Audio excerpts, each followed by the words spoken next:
Chérie, tu sais quoi? Ouais, bébé. Une vie sans toi ne vaut pas la peine d'être vécue. Waouh. Tu es l'artisan de mon bonheur. Je t'aime. Tu es la mer que je m'irai naviguer tous les jours de ma vie. Et sache... Allô? Allô, chérie? Allô?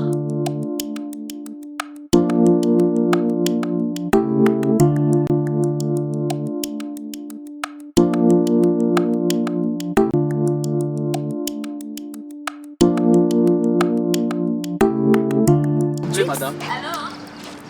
S'il vous plaît. Allô? Tu es très belle, madame. Merci. Réponds ta femme au téléphone. Non, madame. Allô? Ce n'est pas ma femme. C'est ma sœur. Ah bon? C'est pas la peine d'être infidèle. Si tu veux que ta femme devienne comme moi, un seul secret. Dulcie Cosmétique. Dulcie quoi? Dulcie Cosmétique. Dulcie Cosmétique, leader de produits 100% naturels. Dulcie crème pour le visage, enrichi au collagène. Pour l'utiliser, il faut appliquer toute la gamme. C'est laver avec le gel de douche et le savon. Après le bain, appliquez la crème dans le corps et surtout dans les parties affectées. Dulcie crème pour le visage, enrichi au collagène. Anti-âge, améliore l'élasticité de la peau, lutte contre le ride et autres effets du vieillissement. Voici les résultats après 2 semaines.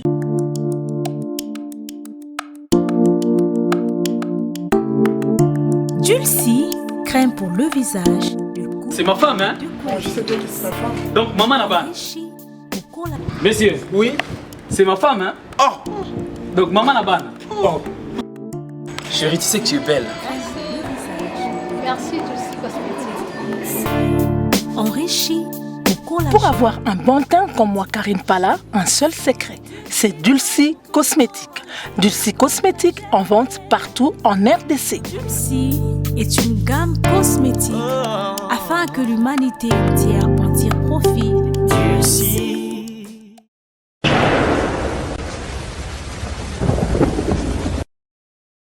Salut chers amis téléspectateurs, heureux de vous savoir nombreux devant vos postes de téléviseurs pour suivre votre émission Tribunal na site Nabino, la voix du peuple. Une émission tout ça là uniquement pour nous la banalise, ya Itali qui tue roi na biso to bengi bon musique. Ceux qui les kambezali bino moko bandeko botala biso bolobi bo pesi biso monopole wana balobi awande sika banalise ezo sala maya malamu esika wapi tozo beka ko dégager la réflexion na biso pour la bonne marche ya musique na biso. Et aujourd'hui nous sommes très motivés au sala émission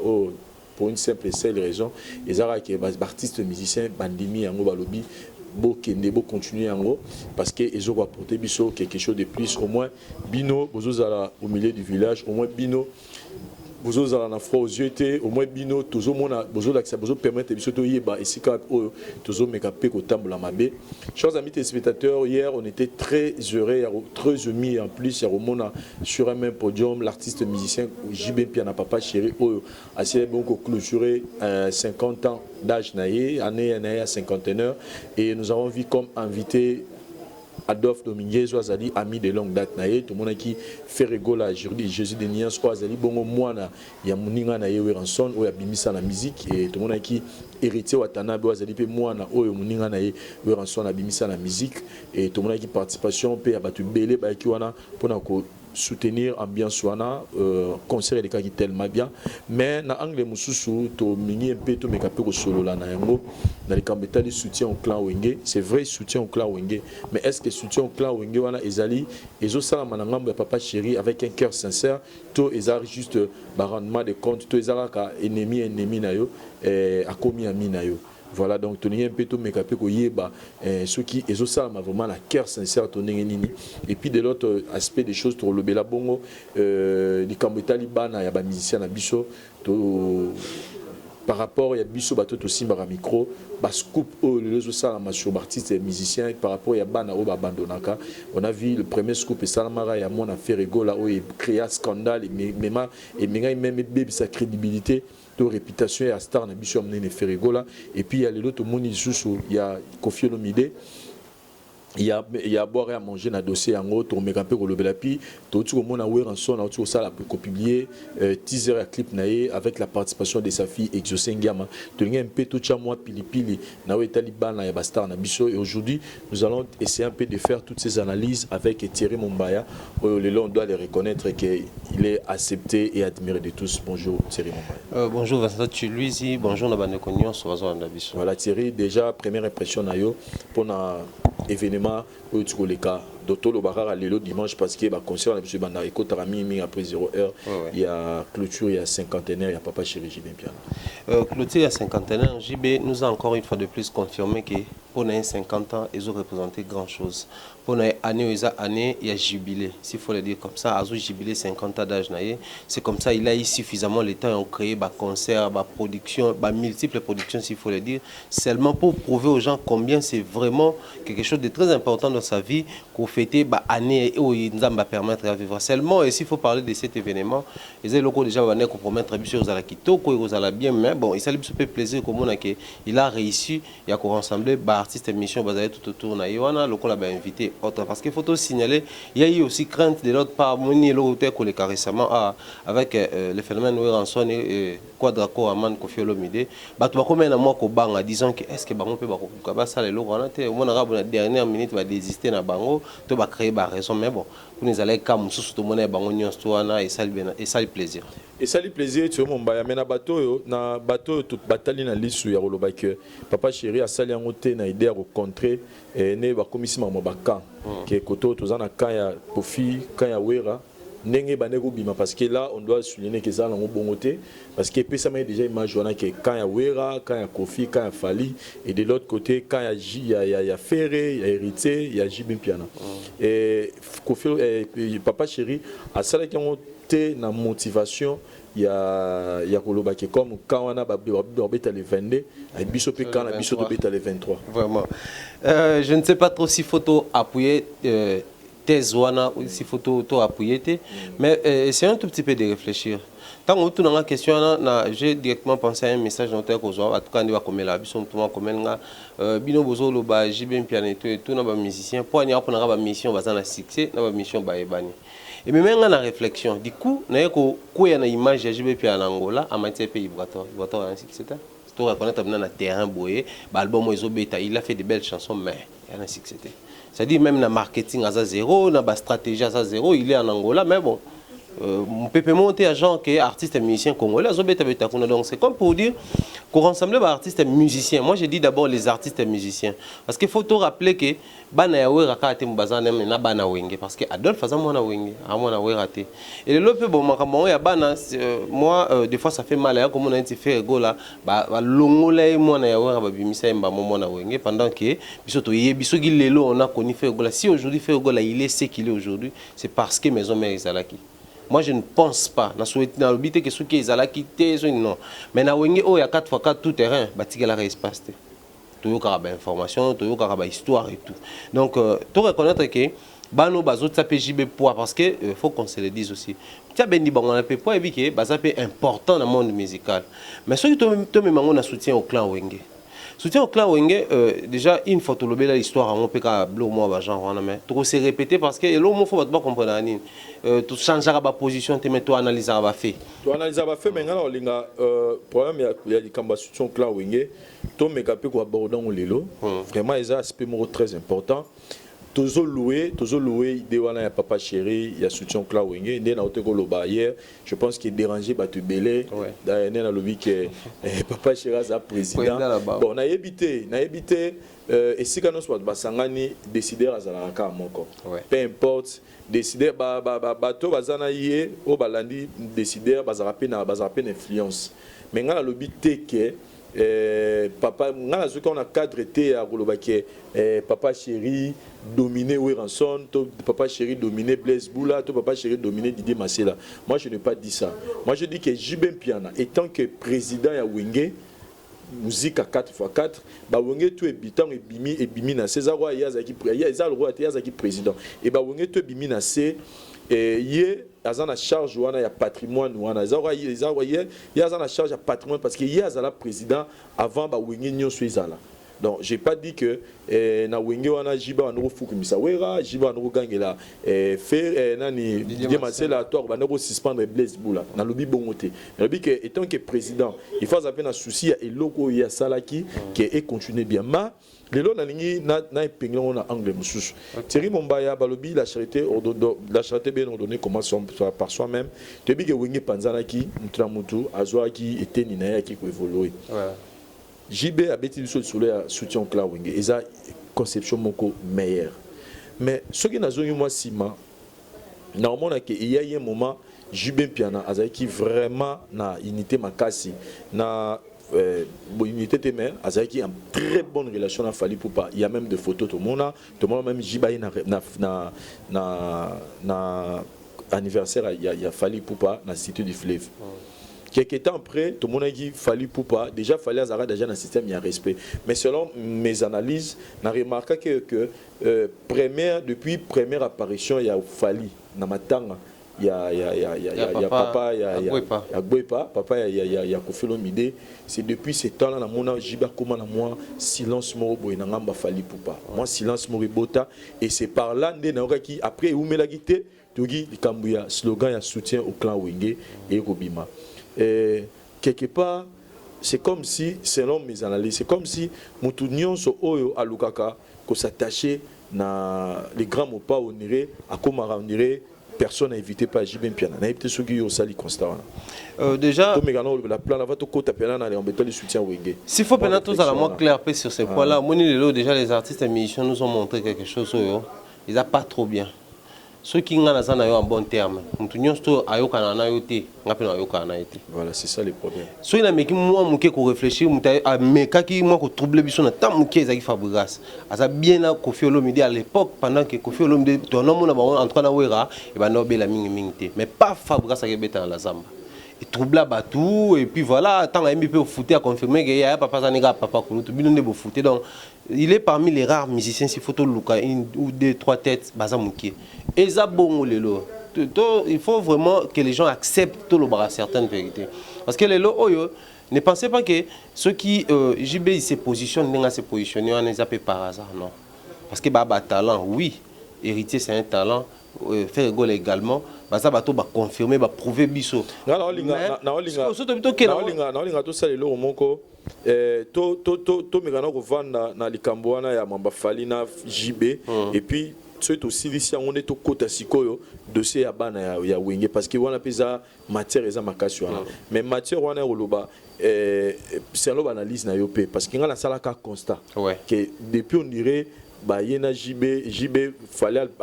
s'afficher publiquement na Koffi on dirait JB à partir on dirait zonga nzoto muke pa ya Fally Poupa seulement parce que na moment où peut kuti JB na Koffi Olomide bazo kanate parce que ce JB pe na temps bazaki ba yemba na Koffi Olomide temps ba komisa ki voisin na bango je ne pense pas alinga ça la retrait pour mes années pour s'afficher visiblement dès qu'on poser problème. Aujourd'hui, tu vas voir faire par exemple Kobnani ou Ranson oyo certaines personnes souhaitaient y même pas. Pourquoi? Parce que Azan est bien à Koffi Olomide. Ça c'est sûr. Jusque là, on peut déclarer guerre plutôt. Bazan en fois. Mais qu'on s'affiche publiquement na Koffi Olomide, na ba langage ba mission na biso to déjà que donc naza bien avié oyo. Ngola c'est bateau boana bien te boké bapé nanga.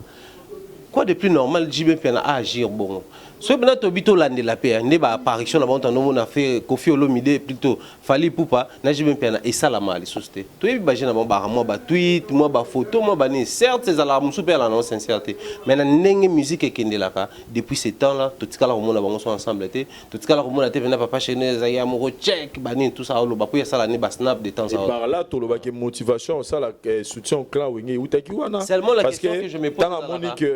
à créer des idées à soutien au clan Wenge. Chéri JB Piana mis ça soutien au clan Wenge. Pourquoi? Parce que tout le bon parce que tant à Monique Fally à Kenaye à Sangani papa na c'est que biso peut to récupérer banana biso tout ça la peut soutien parce que y a ça latino biso tout ça Wenge. Quelque part ils ont un pays d'ama bête, ils ont un pays d'à bien parce que babi la force agent de la Fox donc ce par le but qui a soutenir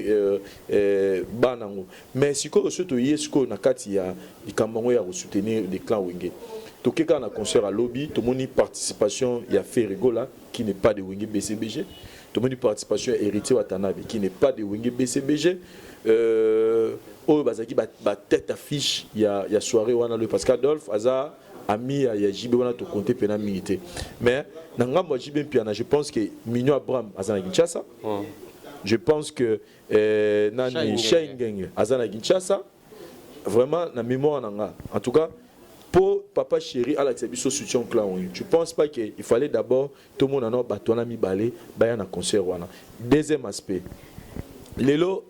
qu'on se le dise, même à Missene Baolo Baté, mais surtout quand ils sont dérangés quelque part. Le Papa Chéri a fait album en 2019. Peut-être Baolo Baté, mais Namité Matobi, ils sont pourquoi parce qu'ils sont plus en actualité. Et comment on a Papa Chéri, par exemple, qui soutient Déplique dans le studio, mais il Papa Chéri, il n'arrive financièrement. On doit bien préciser. Mais il Papa Chéri n'arrive pas à satisfaire le besoin de ces artistes et musiciens au hasard là-bas on a un pour album là-bas bima. Ne pensez pas que soutien au clan wingango et ça kaka na forme moko ya moi to bengo bon na disait terme moko ya ma bt mais et ça moi terme moi ne moi dose moi hypocrisie moi ça donc et ça on est ba compte à rendre mon Papa Chéri ça on a peut-être na rançon ou azo utiliser ce qu'on a terme soutien au clan pour au fond biloko adosela bana ya wera quelque part bana nemo bazana mo besoin. Je vais dire ceci. Avant de chuter, tant on chuté dans Mekasogi pour réfléchir en tout cas ce qu'ils ont guerre face à Oranson. Mais je vais remonter d'abord au niveau de JB Piana. En fait, ce que nous devons comprendre aujourd'hui, JB Piana, lui, il est encore JB Piana. Il parle d'abord de lui. Il cherche d'abord à stabiliser son nom et l'Ongaté. Album 2019. Mais moi, JB, je dois continuer à faire l'actualité. Je dois continuer à lobby sabatou. Je dois. Alors, qu'est-ce que je dois faire? Il doit concevoir une idée. Il faut concevoir un bon soutien au clan Wenge. Il faut faire Makambu. Et ça, là, déjà, il faut reconnaître que ce sont parmi les rares musiciens où on a connu des CLO qui, des fois, passaient à la télé. Moi, pas trop bien, pas trop courtois envers Ranson. Mais faire à se permettre, Nandembo, na vidéoclip, à illustrer noir sur blanc, tout le monde pouvait comprendre, même moi, que a détruit, faire. Et dans un moment, parole et le vieux jaloux, on avait compris que Fer, il avait frappé fort. Héritier parmi bateau, il faut tout reconnaître car dans la genèse, il y a carrière, il s'est créé des problèmes sérieusement avec Ranson, avec le groupe Wenge Musique à Maison Mère. S'il faut même que plus on a des fans de Wenge, il s'est créé des problèmes. Mais pourquoi JB a eu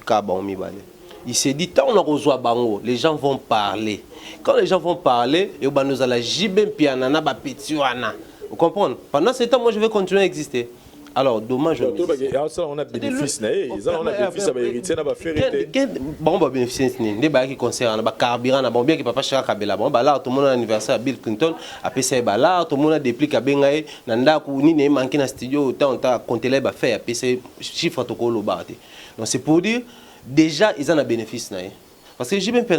qui sait que Petro n'a grand chose à payer parce que je vais stabiliser le côté finance. Azo Lukande a gardé stabilité à Combo et continuer cause d'actualité. Or ces musiciens là,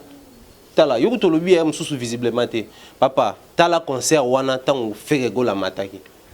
Tala concert wana tant héritier watana ba mataki star izaki nan héritier tant faire mataki star izaki nan faire. Parce que professeur Gilles Kibens bazana pena ba talon ka ba Gidel bazana ba talon ka boy. C'est-à-dire bozate na yebsa na minito na Wenge BCB chaque le cas le soutien au clan Wenge ça.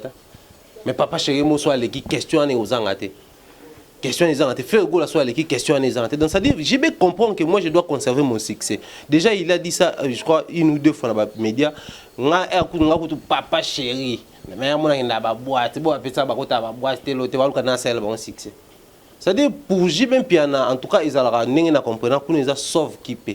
Soyez moi au qualité, lui, il continue de créer. Si aujourd'hui, Roger Ngandou Blanchard, comment on se permettre on va parler de quoi? C'est maintenant toute une émission, par exemple, 30-40 minutes. Quelles questions nous allons poser? À part peut-être pour Annie Lobena, c'est comme ça aujourd'hui, Valère Lokwa, Roger Ngandou, que ce sont des personnes peut-être très importantes. Et puis voilà, aujourd'hui, comme il se permet, langage, tout ça, Papa Chéri se cherche. ba musicien wana pe ba milukela siko nga na ovanda kana esika moko Thierry Mombaya Chengenge est en train de peiner en ce moment pour notre album si il a peiner na nuit pour une promotion na mais ko katam susu déplique oyo aza fruit Yahweh Ranson qui arrive. C'est vrai que nous avons la chance, mais s'il faut vraiment parler des clans Wingé, soutien au clan Wingé, je pense, à mon aime la vie avec moi, simple réflexion dans Zaranango, qu'il fallait d'abord soutien au clan Wingé, par exemple, les chiens qui a besoin vraiment de soutien dans la producteur. Dans la producteur, Papa Chéri, je pense qu'il a assez de moyens pour y avoir des chiens qui ont deux ou trois zembos. Et surtout qu'il y a Mignon Abraham. Il y a une bénédiction même, il y a Papa Chéri pour lancer l'album. Et jusqu'aujourd'hui, il est en train de peiner pour lancer l'album. Papa Chéri qui clôture ses 50 ans d'âge. Et les lots wenge surtout que dans ngambu ya Ranson tout le monde a fruit n'engeza. Ne pensez pas que quelque part pe eza roi Papa Chéri pe a humilier ba musicien na que bino net cheng tango Gilles Kibenz nari bazangi na bazo pela tamsu héritier watana bazangi na ibimara na nute tango bazo vendre sa micro héritier bazangi na moi na melelo comment héritier watana biki entre Papa Chéri le fait beaucoup des éloges quelque part eza ouais le cola te pas ça abimi pe na star et pas cheng parce que cheng et pas Gilles Kibenz Gilles Kibenz oyemba nono fujazo yemba mais chez tango héritier yemba bemba on va accompagner na ke donc Papa Chéri kita ekibina donc quelque part ils appellent moi humiliation mon boité pe na ngamba ba musicien JB piano au monde ba lojo bazo sala bango wana lo alibuso na ngana puis deuxième élément Robert on peut moins ingratitude te na ngambo ya faire na hérité les loso qui ba rosala ngo pona ko savoir en seul muté ma passe parce que l'histoire nous rappelle que faire rigolo la tango wenge panzana ki akenanga na ngambo BCBG nous tous to yoka ki ba bengana ye. Et la personne qui l'avait réussi, c'était Ranson. Héritier Watanabe, quand il a commencé sa musique, Abanango Papa Chéri, j'ai bien piano, et Papa Chéri a qui chante souvent, et la personne, oh, celle qui est héritier, quand il est venu chez Wera, héritier na Zénith de Paris. Est-ce que, et vous avez la réponse à qui qu'on a fait rigoler na héritier, que une façon relaxée la guerre na bango na papa na bango que nous ko sangana mutu oyoyo aza mukonza ba wenye mais o pe na de pas apesa bango chance au Ranson apesa bango te. Moi je ne pense pas que bango de baki wana kuna ils ont fort na bango wana na ba non aspect wana ils ont fort ya JB c'est-à-dire c'est JB en tout cas ils ont pensé dans qui a fait les premiers pas envers c'est-à-dire à sali pas liboso et puis bango baye. C'est ce que nous déplorons. Aujourd'hui, c'est vrai, Ranson ne peut pas pour ça la pas vers bango. Faut bango débat ça la pas mais jour na sala tu vas na fabriquer ça ça biso lobby ba benga reka na téléphone faut ya robeta na la zamba ayaki. Donc c'est déjà un pas. Pourquoi pour ça la choix moro sur certaines personnes d'autres personnes bozo ça moi à côté. Côté on appelle ça moi c'est une star. Seulement par moment bateau besoin entourer épée apparemment ils ne comprennent pas la stratégie me faut pas modifier. L'air est grave. L'air est très grave, trop grave même. Il ne faut pas changer ma stratégie. Le lot oyo, j'ai même piana il là, so bal de match bimi penalty en 2018 à Bweko Ningisa parce que j'ai créé des situations 50 ans où PC makambo pour rassembler bango bani tout ça. Mais nangamu ya héritier Watanabe na fait rigola. Papa, Tomiko Sate, bango ne bazana ba déclarer guerre na Wenge Bensomer. Ba déclarer yango na zolo bango boy, les gens vont dire que biso tokomi ko pesa ba makambolo ko ata isa bonté non. Mais pourquoi to lo ba bon to ebi musique na biso to ebi ba fan na biso to ebi ba diplomatie ni ba musicien ba ça il a rapport à communiquer directement ou indirectement. Quand ça ne marchait pas entre eux Ranson et JB piano. Nana e ba raconter na mboko à l'époque nous autres to ki nga neti vous avez chroniqueur, j'étais encore fan de la musique. Alors on a rappelé na fan entre les deux wingi wana. Mais ils ont un jour moroté. Nazara wingi musique à maison mais. Omona. Nataka komona ta jour moroté que wera les kana TV ça moni biso penana JB piano to kanate jamais. Natikala jamais comme on a JB les canadiens va biso penana we Ranson to kanate jamais mais to bana omona ki bagum bale ba kanate ba cri ko bois kilana bani ezaki na ba diplomatie ba mission ba ça la pour nous dire que ngai na okuna to yo kanate mikolo parce que sur ezaki ba kana besoin to ba monter ba ngaba banda ko bomba parce que photos à la sincère au-delà ba mission to yebi ki ba yo kanate mais ça peut na msu ba yo kanate mais ba bomba na bango ba préférer e ba na ngote na musique to continuer na biso wana en tout cas itika la privé. Mais on va décider de visiblement toi on a besoin de rivalité comme la guerre. Donc au bango bazo sala papa eza guerre baluka bandima yango déjà aujourd'hui c'est difficile au mona même na bato ba pandisango même nani ou bazalaka trop ferré pour mona bonga sa émission na maison mère c'est pratiquement impossible et puis ba pandisango to zoka biso na no bazalaka trop wenge musique c'est impossible mona bata ferré bandima bango c'est impossible donc c'est pour dire ils allaient maintenant mon pandi or tant que nous bouquet pour s'associer na papa chéri mais récemment tout comme on a papa chéri bazaki bien avoir ensemble na qui point bazaki trop ferré maintenant on communique bon tu découvrir que n'est qu'à maman ils allaient bas sous bien OK kuna et ça ingratitude pendate mais ça ne manque il y a ba précision dans la vie c'est-à-dire quelquefois dans la vie certes on commet des erreurs toujours un peu moins si mal ou se ressaisir au talité à n'ako bon ça mais qu'on s'affiche bon to yebi musique ndekende là parce que faut tout rappeler faire go là que tant ngo ingi zaki no ko kanate ya BCBG na maison mère ya zaki na maison mère ba ko finga ba stratégie ya bloquer ya bebisa ba makamtu ye pas zaki partant na makambwana yo ka si jibe bien honte e mo petit enfant na bon ba petit so lo mo so ka isala pe mo ba petit pe ba alaka isa ina mutu. Tout le but est que à PCC ti un jour à détruire baron non mais faut tous à la par moment faut tous à la sincère et puis consciemment tout ça là aujourd'hui faut tout reconnaître que Werason au bon va transformer en victime il a contribué pour que JB Piana a la possibilité de bien d'abord mais papa Isaka pour na potote Didier Lacoste face à la race on te peka pas ouais quand on y peka Didier Lacoste écoute ça peut tout autant mon succès à niveau na Serge Mabiala bon chanteur Kutu jibe na niveau ya kijibe ape na besoin Serge Mabela temela ba mbi penze au mo ngakala pour alongola wera mobimba mais on va monter pour aller comprenons ça comprenons que les actualités mais pour nous clôturer aspect à point on a concert nous félicitons papa chéri pour votre prestation hier et puis avec l'équipe on va winner BCBG mais nous dirons c'est même cette chose papa chéri et toute l'équipe il y a winner BCBG impression et puis ça m'a dit que Weranson basangani wera Fali Kofi tout le lot vérité et triompher que Batiga n'a pas au Sanganate et Weranson qui continue à faire ses productions à faire ses choses dans quoi naïe donc pour n'abisso le lot le papa chéri étant que président il y a Wingé comme vous avez cette souci il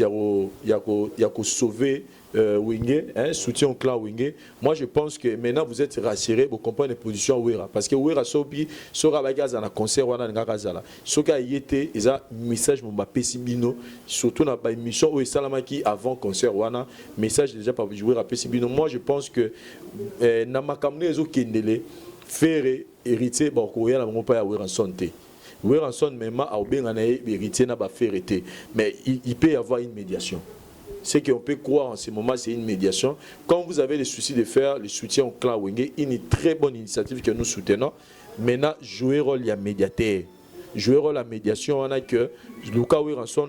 a pire Moutunayo. Tout ça, la preuve belé, tout le monde a dit Weranson a gardé esprit ne wana pire Moutunayo. Batum surtout ba lobby que ceux qui wana ka bato ba baba ils se murmurent jazz alobaka. Ils se murmurent même que ceux qui Wera ya quitté c'est parce qu'il y a CP là qui pété quelque part n'engé Kofi akangisa qui fait rigola. Vraiment. A CP là qui pété na n'engé marbekende là qui donc parce que quelque part Ferry reste toujours le fils de Weranson. Déjà moi na okangisi ata to beba na mwana weza manda kuna biso mais na rolinga te na mona ke mwana nga to beba na yo mutu na mo boyo kangisa edo et ça rappelle faux il se murmure na confirmant côté donc quelque part Weranson Alexa Kaka positionne wana ya papa envers héritier envers Ferrigo là donc moi je pense qu'il est grand temps papa chéri comme Ferro Yukayo Ferrigo là, il a beaucoup de productions, il a beaucoup de trucs à faire dans le calendrier. Ferrigo là, calendrier est saturé, mais animi koya na conscience, c'est là prouve que azana respect na yo, héritier watanabe même azana calendrier na déjà mais aye na conscience, c'est-à-dire que bazo yo ko papa chéri et moi je pense que ces deux artistes et musiciens ba osala lelo fierté en musique na biso, bazana pour amoner na musique na biso et tant que médiateur il y a soutien au clan Wenge, sangisa bango. To sepela pena papa chéri lelo tout le monde pena que notre yoki que papa chéri ache mainase avant d'ici ayokanisi papa na mwana parce que zara nango pe ceux qui papa leki na mwana ba yokana to moi pe que non papa kulutu pa roya to noko pa roya avant d'ici papa na ba na bo problème nini to che mainase to school maboko Weranson o baza ba na yo to bimisi ba na musique lelo il faut tout ça la soutien cla Wenge parce que bano baza bano babimina libunguna surtout protéger bango tout ça qui baza la bien et vous allez kanisa malam au lieu que za la ka ke ko sala yango te que comme si bon comme ngana wera to yo to en froid na soutenir ce bana opo to ça le la fond quand même contre mutu monter dans wera la xina kazana ye na mutu te wera sa musique na ye azam master na yo bobanini musika ala kisa beaucoup de fois prévu amitié naïe moi tout temps donc cette fois-ci papa chéri il est aussi grand temps il y a là qui s'appelle Bolingono pas Wiranson qui est au sein la médiation il y a réconciliation il y a ferré héritier avec Wiranson parce que aux a un souci il y a soutien au clan Wiranete sur dans le bima betiri mon non jusque là en tout cas mon lobby est très capital seulement moi je vais rajouter un tout petit peu ceux qui ont l'intention de que n'angwana et révéler que cause appel médiation mon ba ça là et vous avez une très bonne chose mais seulement et l'on a formé à des poids des mesures et puis des années passent na bana mon temps peut ça la ba chengenge pe ba balanda pe mission ba ka pe bon ça la ba on peut bien te que tout temps biso peut-être mon lelo ceux qui un grand chanteur so pe ozongi na kata wengi banzembo nyonso ya yemba ya accrocha ba vocal o ya sala et accrocha donc ils ont comprendre que bango pe ba na besoin de soutien wana clan wenge déjà obenga ngo wenge donc na wenge na yo na wenge na bango isa ba tutu ba na droit na tout tika ko sala ba ya droit soit tout réglementé makambo ngo to ba ke muto aza na droit isa muto abimisa sous déjà album muto soit à faire voyager déjà musicien libanda ya Kinshasa to libanda ya Congo peut-être là on va comprendre mais ceux zaka que pour ko beta na Kinshasa to ebi ke shengenge abeta na wavila presque chaque week-end donc ça prouve que c'est un artiste qui veut produire qui sait produire qui veut aussi promouvoir sa musique seulement moi ma coquille peut ça la défaut pour dépanner en dehors de ça la mission et puis il ça encore d'actualité on m'a dit faire rigoler à Mathieu on m'a dit héritier Watanabe shengenge pas Mathieu on il a qui peut ezongi ça moi nze mo ya wenge et vidéo na anniversaire ya jibin piano les autres talents partout dans le monde entier ba to nga ba revoir encore shengenge là mutu musupa bossa de shengenge ah mais vous avez un grand chanteur faut na lukana en contact il faut tout ça et poids toutes les occasions et occasionnent à makamusus na carte alors ko faire bangonde bazo rater le quoi ne ça la paix bien pour ce qui est débat na pena ya wenge BCBG de bozana to souhaiter révolter mais il faut pas se positionner voilà il faut pas se positionner et puis to la peine ngamba papa chéri tout le monde a pu soutien au clan wenge papa chéri soutien shengenge tam sous album et bima papa chéri soutien vous en a ban ebele au bimisi to le bité que to bengi te ko ni te mais quand même bana baza et puis pour la Gilles qui benz pe na ba Rio pourquoi pas album wana o toyoka déjà si là ngo l'air au 2018 2019 au mission pe na 2018 to tu bana ngo kala mengite wana yo l'accepter soutien cloud wenge c'est-à-dire vous luka bana na ba kende de la même manière vous soutenir des plis pour na studio na ya si ça ba chant ne peut soutenir shengenge to a musicien ni suya et plutôt soutenir Rio to Gidel pour que nous ayons na bas des matchs et bima le plus vite que possible pour ba se retrouver na ba relation with musique et tambolaka. Merci to Kotisco na deuxième point na biso aussi c'est l'émission. Ils allaient bongo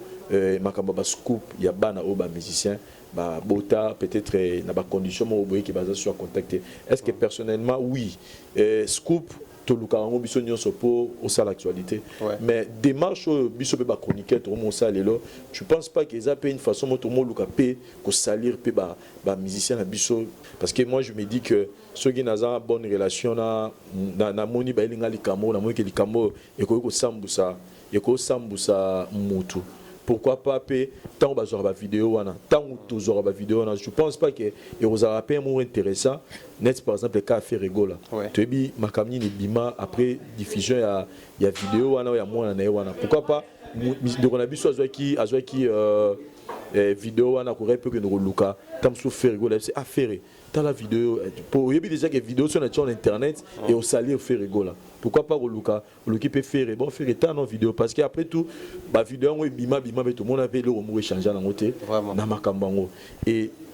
tu penses pas que quelque part bisopé moi musala ngopé quelque part toujours sala ngopé mabé pour au salir ba musicien na biso des canettes a fait rigola seulement parce que les musiciens déjà au départ photo bien que bazana mabé na bango et tout ils sont gentils à un certain niveau envers nous. Ils sont cléments par moment, ils sont courtois envers nous. Na moi courtoisie on a des bateaux l'examen comme ça parce que démarche nuance tout, il y a quoi informer ceux qui vont respecter en côté et comment ceux qui comme causer préjudice n'est pas moto bosaleli, il a les pleins droits il y a qu'on traduire il y a justice. C'est-à-dire c'est en ce niveau là que se pose les problèmes. On a il y a pas vu, on a il y a moto, il se permet makambo au-delà. C'est ça notre problème en fait. biso lelo ba pandisengo toujours bunga mo moké o singla ki tout ça là. Certes, il faut tout préciser que ba découverte ba émission, il y a découverte des alara. Notre plus grand problème commence où? Ba émission on est ya bo émission na ngai, eza émission ya musique. Mais pas en pleine émission ya musique na mo ça ba analyse. Ça n'a pas de sens. Parce qu'il faut tout reconnaître que l'émission, tant qu'on concevoir l'émission, il y a un cahier des charges, il y a un cahier des charges, on définit ce genre d'émission, mais est-ce que l'émission, même émission, il y a un musicien, même émission, il y a un pasteur, même émission, il y a un certes, tout le monde a ça, l'émission est belle. Déjà, à ce niveau-là, zéro, tout d'abord, c'est-à-dire, si vous avez une émission, vous avez une émission telle, vous avez un scoop. Ok, comme ça, on va comprendre. Vous avez une émission, vous avez 4 fiches. L'émission, vous avez dénicher, vous avez un mambo. C'est-à-dire, vous concevoir une émission, et puis tout à l'heure. Et puis, problème, c'est bon bien que par exemple que ça la démarche mokoboy parce que faut reconnaître que il y a des musiciens pour que les démarches moko talisé peut sauter les qui sont même sous pas à théo et les caté tu venir te gérer en tout cas sous d'autres si ça se passe comme ça mais avec nos musiciens aussi tu y bipene bazala yo y les vidéos en esprit peut bien il y a mo que nous pe na ninga ya musique ndé comme ça bon ninga ngala so pour musicien ba ba yanke na niveau mkete. Ce que balinga kiyankiwana ba mema yango epa na biso. Comprenez que au moins ce qu'on peut en retour ba journaliste peut le roi ba avertité bazo qui dit de manière non réfléchie ba osala ba makabo. Mais pour ceux qui est na ba kao toujours net ka Koffi Olomide na suka ni nebimi ya lokuta. Nani ya ozala sali na nyonso wana journaliste. Mais ba nani mutu bazana tort bato batala biso. Moi place na memi temps eza bango et bango ba autopesa bango torte parce que tant eza scoop pour mutu nyonso alogata ah moi na Koffi net ba blog on venait de faire une émission tout à l'heure on a dit que tolobara Koffi azara mabe mais tolugana toyeba mabe Koffi ça ba musicien asala nini ça c'est vraiment eza démarche peut topesi lona ba musicien nyonso boy bisa biso faire héritier papito Félix choisir quoi tout na qui est après ça qui ba réponse tozo zela paix il y a ba musicien mususu batika lo to ebi ko za na Koffi boy bisa pe biso le Koffi on passe la bino nini po bolunga rolobate donc ce que vous rolobate quelque part besoin ba que asala ne bino et le gravité au mona bo commissaire parce que alobaki le manque nyo surtout pour dans la Koffi ba yebisa biso asala nini donc besoin des aides de vote puis bino ba musicien au besoin un problème na ko bozara na polémique ya makasi na Koffi bo yebisa biso pe Koffi on asala bino ni mais ba blog on est ya boy moi amour avec internet qui se dit qu'il y a mon Koffi Olomide maman la biso Jolie Mayala et après on découvre que c'est faux. Moi, Jolie Mayala a tiré la botte dans Koffi. Je m'en Jolie Mayala a Zarana Poto, Koko Nabiso Akoufa. Maman Jolie Mayala a Zanvi. Jolie Mayala qui dit que Batika la route Rosana, Koffi Tego qui moi c'est un bal babotane moi naté. Maintenant toutes ces choses, tout le bani. Car Koffi m'taramabe. Koffi a malam. Mais n'engi na yozana batuni ba comprendre que a malam. Yango na pas aider batu ko bino bolingana no pe ko ndimate na za malam. Na sala oyo bozela Koffi sala bino. Parce que le parce que le soka to le bia kangisa comme on bana ka kangisa pour doser la moto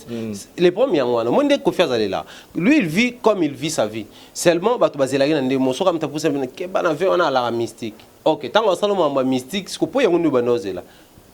c'est ça en fait le problème avec Koffi likambo oyo ça fait très mal parce qu'aujourd'hui il faut reconnaître que ba Koffi Olomide na ba niveau bazana ils ont beaucoup d'enfants au pelelo ba exiger à Koffi à moi ba affection moi koyeba na moi ba nini à un certain niveau même moi respect que en tout cas papa j'ai pas aimé ça en tout cas papa pas ça surtout pas ça bana Koffi ba capable ça une fois na yoka Didiston ba propos na sur papa na c'est-à-dire pour lui qui est son papa moi documentaire mon atala sur Koffi Olomide et tout place n'a pas comprendre que ces enfants ba exigent à kepe marambebele alors comment on a ba bimiseli bango ndeko moko boye et puis n'est pas situation pour ne pas être sali Koffi Olomide parce que ceux qui n'étaient bon et bima pe vérité on te bima et que Jolie Mayala aye mo mitia pour vérité bima parce que ba tumso pas on va à cause se réserver à Fandi et pendant ce temps nini ko le kana mito bana parce que aujourd'hui nous devons rappeler ba tout que Koffi Olomide ndé muta star ba ne baba star bani baba star toujours exemple il y a nani il y a Félix Oazé quoi batanga so kombo moi ça Félix Oazé quoi so baby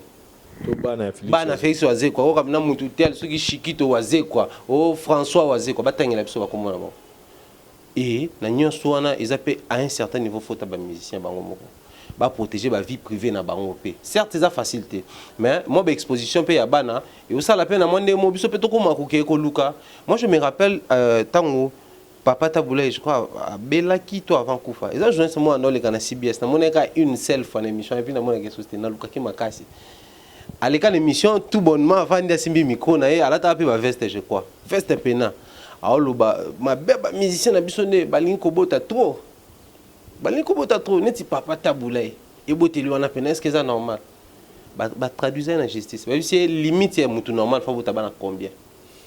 pour oyayo au monde qui va comme ma limite normal faut bota bana combien pour moi mes amis ba journaliste des fois toujours bater qu'est-ce qu'il faut faire et puis nini toza sincère internet c'est pénal liberté puisque awa pour moi c'est que organe moroté za ego censurer makamususu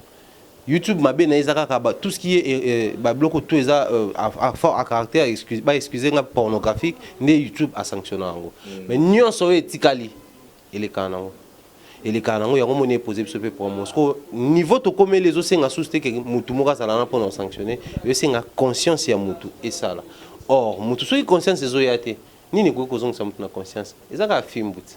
Voilà. Et ça a Fimbo, Thierry Mombaya, mais par là, lobby, auto soulever le mot lobby, il faut basta, il y a mener, il y a encadrer, tu as gérer la vie privée na bango. Là, c'est aussi une chose très importante pour na mission na biso oyo parce que les gens mission monter, monter ba vie na bango te mais tu dis que les musiciens, les ban les aramois, bilinga. Aussi on appelle la mission besoin de moins autorité faut savoir peu que protéger et puis besoin de moins la mon boy et puis que moi la wana donc koluka uchaba na nyoso à l'aise au ça bien mais sinon nous vous confirmons que marambo il y a moins la Kofi wana walika sur internet que voilà Kofi abandonné ils a faux alors faux et faux surtout outil pendant la source information donc d'ailleurs si vous regardez la fille c'est une fille d'abord il y a Vimo ya mabé ya rabandia bablo moro donc la vie ma bé ma casse donc ce que le bi to côté pendant la profondeur marambo ils a moins mystique mais par rapport il y a moi il y a le roi de la forêt exaucé place à zappé na PC moi tout soleil tout dernièrement nenge Ranson a tiré un clip abimissé na clip tout ça bisi figurant na clip est-ce que o encourager dango que bato yeba déjà que bana benetsa ba wera to yebi bango bana ba jibe to yebi mais ce qui ba comme peut apparaître dans ba clip tu penses que ça c'est une bonne chose côté peut-être façon à protéger moi image ya ba je sais pas na tout la question point de vue en tout cas na point de vue na ozongo na ba voler en sombalé aujourd'hui on a des Diston oyo a commis la fille ceux qui la pistillé de la diaspora et puis azo représenté grande marque moi ya parfum et tout il y a maquillage ni ba bleu na ba make-up voilà donc c'est pour dire il y a aussi la vision de il y a papa faut tout reconnaître que chaque père a sa vision sur ses enfants Kofi Olomide ayemba aboka ba Aristote na banzembo aboka ba Rocky mais ayemba di Diston pourquoi ayemba di Diston bon ayebaka déjà que sur cet enfant j'ai une vision oyo ngamoro na ko orienter malembe tanga okota na vision na ko encadrer malembe à atteindre but na il y a beaucoup ya Kofi kati de Diston ndé et sali que Diston lelo a primé na mamunda ya bablo na bango diaspora na azala sélectionné pour nous représenter marque ya make-up wana c'est-à-dire chaque père au-delà aux artistes à mission ils ont des visions sur leurs enfants en tout cas on a trop dans ba détail seulement je me pose une question du reste le bas qui ngani na s'est trompé entre Glady na exaucé album faut pas de sauter ko bimisa ayemba ina exaucé wana ka ye exaucé wana nzembo nzambe ka exaucé wana ko tawera to comprendre parce que faut te reconnaître que soit ayemba ne soit sa musique tout ça pour amener vie des stars c'est pas un problème qu'on fait rigola à côté Mathias nzembo o yani ayembela ki papi kake et puis moi na to ayemba le mona qui na parce que Mathias déjà azotanga musique ça veut dire fait rigola qui nous montre que cet enfant azana nzela nanga vocal musicien ya sala qui mène un clip à témoigner muto ayemba c'est-à-dire que cet enfant plus tard bon mais ça n'a qu'au dans la musique c'est normal ceux qui y est préparé nzela ya mona nae c'est d'ailleurs une très bonne chose pour passer la ya bana batu mususu pourquoi pas na bana bango mais seulement il faut pas aider biso to comprendre que tant on peut continuer nzela na azan droit ya encadrement mais y ba que ils ont musique quand même musique ngami ba danseuse ba bimise la biso quand même musique wana to ka ki soki nini so nini moi no pe na même musique wana donc encadrer ndeye c'est ça le problème le to obimisi et puis au exposer parce que so ticket à la merci de tout le monde surtout que bango bazana ba binemi belé bazana ba bisu bala la raté a luka mona ndeni wera ko ya nenge jiba aussi là nenge Kofi olala donc ils a vraiment quelque chose vraiment à méditer belé na ngambo ya le roi de la forêt pe na ba musicien nyonso ce qu'il faut ko bimisa Didison le lormi la fille la pistolée tout le monde la connaît comme star le pays qui se ba gladio pe baza ba star ba na ba jibe nani Daïda Soraya tout ça il faut moi orientation ezala mais je pense que baza vraiment bien entouré pour ba yebani ba osana ba na ba merci na président Adonis Ngambani le puissant le boss l'homme le plus cultivé Vincent Koutana dans la vie place aux ambo belé et puis Motera sous Pemeni aux Apemeni à la grande dame Julie Kitima Adjiji Bote belé na bi kamiso Adjiji de Senora pour papa za papa ina sachet donc ça la bien Prince Ori là elle moi la mukia comme déjà star moi na 4 ou 5 mois mais azala déjà star donc mutomo ibse ngabito kangi même na ba kombo ya ba dédicace na bino pour ka bo bandela raba tout moko pour tout la semon qui bazala famille et tu verrais muzango des très spécial du président paradis fiscal Mbote Belé place aux Ali et puis Mbote Belé lisusu na Martin Bokanga soldat américain Carmen Fontaine Kelly Charleston Balobi Tanto Lokaka Maël le place où bimela raba idéologie place aux bima Kelly Charleston Mbote Belé place aux na partie à Canada kuna et puis je vois Chombele Muntu JC nazo ba position de toza la Kinshasa toza na France nazo battre sur Rosawa puis Chombele Muntu et puis Kokomi Sekolette Ngamani nakati ya États-Unis pe Mbote Belé et Thierry Mombaya je pense que bataille pour résumer 2 ou 3 mots par rapport à Sijan Abiso puis moi Mbote Kaneza l'autre c'est Ngezara que les gens doivent comprendre que toujours ça là ils ont une idée c'est mon quoi il y a que partager ma vie na biso na bango tant on peut bazo réagir et permettre évolution culture parce que quand biso ne muto na énergie na nous siko to ko lutter pour que banti valeur équita so ezaki 17 tikali 8 tant on peut biso to koleka le roi peut to ba éternel te ba ba après biso so ba lutter tikali 6 ainsi va la vie au monde que ba valeur négomata ba anti valeur équité donc et le retour ça les a plus pour à nos artistes et musiciens un grand plaisir parce que bazo continuer à soutenir aujourd'hui faut insister et plutôt signaler que ba artistes et musiciens bazo soutenir démarche aujourd'hui il y a ça la ba analyse voilà pourquoi tu continuer bon on appelle que jusqu'à preuve du contraire et poser biso la peine moi poser biso problème pour dire que artistes et musiciens mon quoi ya ki bible no ta tribunal wana jusqu'à preuve du contraire ça et puis le roi tu as bénédiction à bango tout ça là je pense qu'il est au danger beaucoup. Quelques dédicaces. Salutations également on est topé ça là toujours dans banda opé sa salutation na Coco Mills Colette Ngambani Prince Ori Lael Ngambani bana ya président Adonis Ngambani motema ya Julie Kitima Ngambani donc toké na bango bongo tchevere muzango le très spécial là na Kinshasa bien que ça biso to mona kala troté Carmel Fortens il y a Martin Bokanga, les soldats américains, Bazakuna, na Katia Londres, on a mon mentor Jean-Claude Longangue, pourquoi pas excellent Longangue, les partenaires d'affaires, Petit Mouké, mais partenaires d'affaires, à ma maman chérie, maman Rose Fallé, à Katia Londres, on ça les autres continuer. Pourquoi pas Bandeko tout connaît toujours soutenir Bandeko, va continuer à commander Babylon, on a bango bien ça là achat en ligne, na page Facebook plus de 143 online donc so beaucoup tu as ça là achat na bino Blaise Walongwa les partenaires na biso ya sika donc l'homme d'affaires ukrainien pourquoi pas également salutations aux États-Unis à l'ange des États-Unis Nezala toujours Sarah MK Dr Pacho Tobosanyo Tendezala donc Dr Pacho Bokengo mingi merci beaucoup Jovens. Voilà merci chers amis téléspectateurs au Talibiso je salue pas mais je dédicace mes frères Tozana Baron Awa les longues dates le docteur Fabrice Mouloudiki le docteur Pacho Mokengo et puis le docteur Taske Mundad Maneng on est là en compagnie et puis merci na Hervé Iboanga film Avatar filmé dans la voix du peuple et n'a pas osé ça au caméraman assuré merci na bande de retour joyeux Noël et bonne année na bande de retour l'actualité continue sur votre site La Voix du Peuple merci bye. Yo moto swingo lu ya koyoka nsembo yo 2018 pesa melio rite tambwe soa josulu wasunele na luwasu moya dobinela Yesu simba nga Jésus simba nga ngolo simba nga papa simba nga Jehova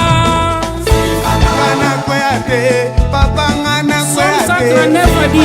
banguna basanga nili boge baba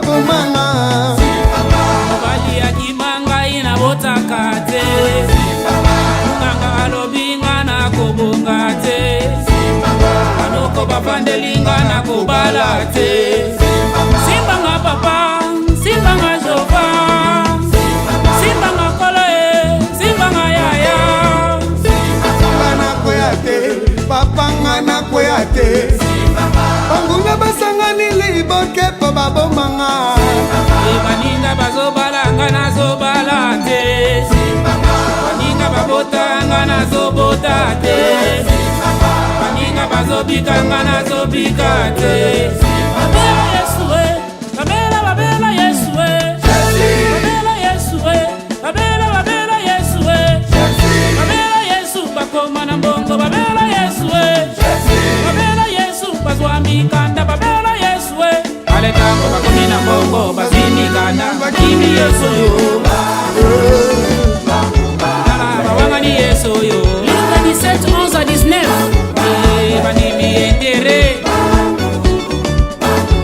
okotikala na sonie babela Yesu babela babela Yesu babela Yesu babela babela Yesu kaka moko nde moto azongaki alingaka bao bazongelaka ye babela Yesu babota mapasa babela Yesu ale ntango bazwi nyonso baboti mapasa bakimi Yesu yo bawangani Yesu yo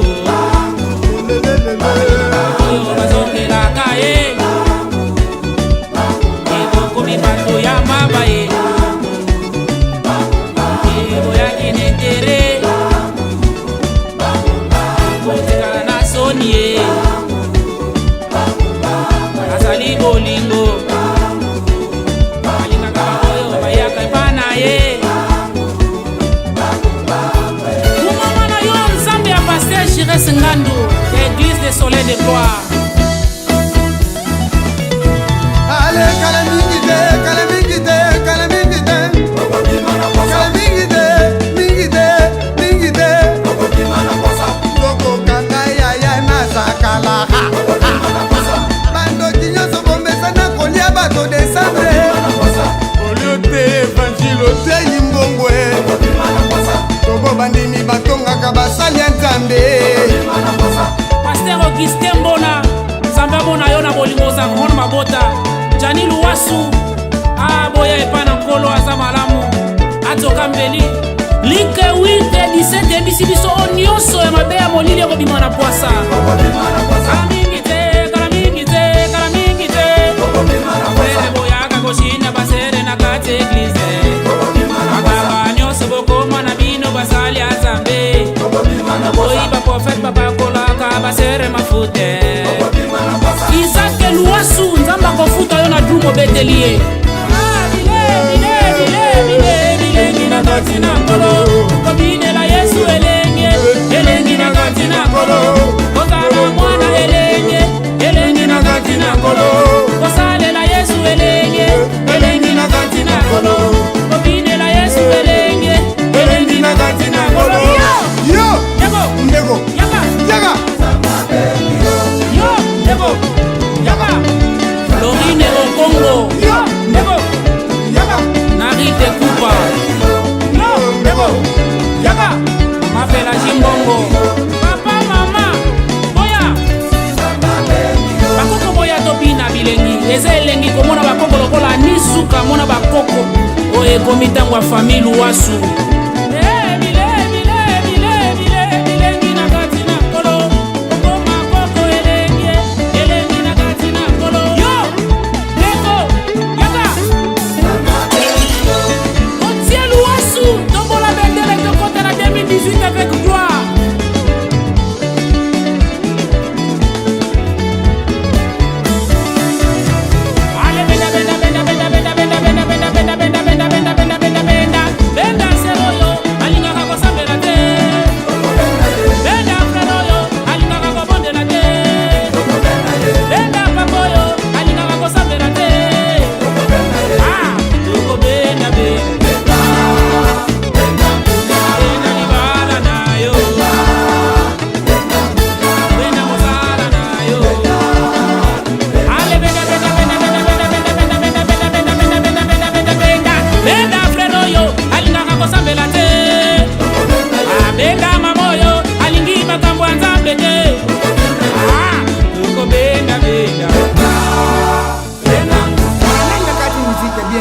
kitoko boyoko eza kitoko tobandela apangana na banda koyemba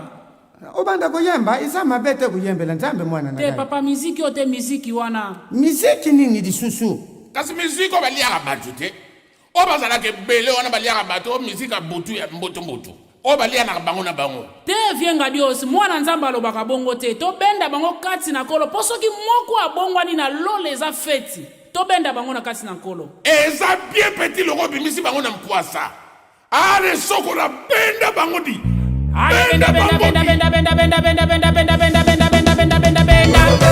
benda bakuluna bakoma kosalela nzambe toteya banganga bakoma mpe kosalela nzambe tosengi bakristu batika badoktrine na pamba ndeko benda Mama Pasteur Kaiba Geneviève de l'église de Metepe na Ngiringiri. Zamba pambola yo.